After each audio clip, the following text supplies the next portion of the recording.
So my render sequence finished up, and here's my project directory. If I go into my images folder, I can see that now I've got a solid 320 frames, and if I scrub through them, it's kind of fun. You can watch the animation play through, but it would be even better if we had a movie file. So I'm going to use After Effects, but you can use any compositing software that you want, whatever you feel comfortable with, so long as it puts frames together to make a movie, we're all good. In After Effects, here's the splash screen. I'm just going to tell it New Project, and then I'm going to go File, Import, File. And I know that you're all thinking, but Claire, there's a multiple file option. We're just going to import one file. Trust me. In the import options, I'm going to navigate to my iMonster Images folder, and I'm going to click only on the first image in the sequence. That's it, just the first one. After Effects has an automatic option checked by default. It looks at image sequences that have numbers in them. So this one has a number. Its number is .0001, here's .0002, etc., etc., all the way down to 320. Because these numbers are sequential, After Effects is automatically going to sequence them to create a movie. Presto, my work is done. I'm going to click on the first image and only the first image, and then say Import. That loads my sequence into the project bin, which is this window right here, and if I look at it, it has come in with this name. I've got all 320 images. This is the smaller size. I did render at a lower quality. Now this is a little concerning because it imported at 30 frames per second and we all animated at 24 frames per second. So I need to change this. Down here in the project bin, this is my animation sequence. I'm going to right click on it and go to Interpret Footage and then Main. And I'll leave that up. Again, this is the right click menu, Interpret Footage, Main. Right here, assume this frame rate. It says 30 frames per second. I'm just going to type in 24, and once I press enter, hey presto, I have changed this to playback at 24 frames per second. Oh my god, I'm a genius.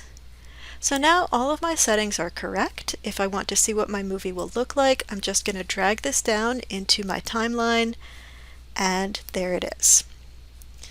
In After Effects, if you press the space bar, you can watch your movie play and see how you did. Since we are in a compositing software, at this point you can add any post-production effects that you want to. You can add sound effects, you can add a lens flare, whatever you want to do, you can do right here. I'm going to trust you to know what you're doing with compositing. If you don't, that is also okay. You don't have to. It's not a project requirement, although I do want you to make a movie. So this is mine, and that looks fine to me. I'm going to leave it alone. So to render this out of After Effects, I'm going to go to the Composition menu at the top of the screen, and we're going to throw it over into Media Encoder. And I know we've done a couple of things in Media Encoder already this semester, but Media Encoder is great. It's the simplest program Adobe makes, and I think it's easily the best one, because all it wants to do is convert things from one file type to another file type, and that's incredibly useful. Media Encoder can be slow to open, but once it does, it will take a second and it will load your After Effects work. So H.264 is good, match source is fine. All I'm going to do is come in here, click the output file, and it wants to put my work in a random spot. I don't want a random spot. I want my project directory, and I'm going to go to my movies folder. You can see I've done this before, so we'll just give this one a different name. 2. Perfect. I'm all done. That was the only thing I needed to do here. I'm going to press Start. After Effects will process. Because it is looking at After Effects, it's looking at my dynamic link server, which is great. That's okay. And just like that, it is all finished. So if I come back into my project directory and I go to my movies folder, there's my new movie.